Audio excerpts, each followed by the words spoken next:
Youth Congress സംസ്ഥാന അധ്യക്ഷന്റെ കാര്യത്തിൽ തീരുമാനം ഉടൻ ഉണ്ടാകില്ല. ഒറ്റപ്പേരിലേക്ക് എത്താൻ കഴിയാത്തതാണ് തീരുമാനം നീളാൻ കാരണം. പരിഗണനാ പട്ടികയിലുള്ള ബിനു ചുള്ളിയിലിന് പ്രായം കഴിഞ്ഞുവെന്ന് കാട്ടി രാഹുൽ ഗാന്ധിക്ക് കത്ത് ലഭിച്ചു. MLA സ്ഥാനത്ത് നിന്നുള്ള രാഹുലിന്റെ രാജിക്കാര്യത്തിൽ തീരുമാനമായ ശേഷം മാത്രമാവും പുതിയ അധ്യക്ഷനെ പ്രഖ്യാപിക്കുക. 1,68,000 വോട്ട് നേടി യൂത്ത് കോൺഗ്രസ് അധ്യക്ഷ തെരഞ്ഞെടുപ്പിൽ രണ്ടാമതെത്തിയ അബിൻ വർക്കിക്ക് സ്വാഭാവിക നീതി ലഭ്യമാക്കണമെന്നാണ് രമേശ് ചെന്നിത്തല പക്ഷത്തിന്റെ ആവശ്യം. 1 വർഷം മാത്രമാണ് ഇനി കമ്മിറ്റിയുടെ കാലാവധി. ഈ കാലത്തേക്ക് താൽക്കാലിക അധ്യക്ഷ പദവി മാത്രമാണ് ചോദിക്കുന്നതെന്ന് അബിൻ അനുകൂലികൾ പറയുന്നു.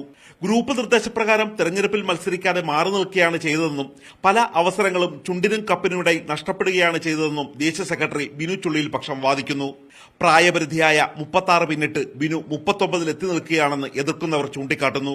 MK രാഘവന് പിന്നാലെ ഡീൻ കുര്യാക്കോസും PC വിശ്വനാഥും താൽപര്യം പ്രകടിപ്പിക്കുന്നത് KM അഭിജിത്തിനാണ്.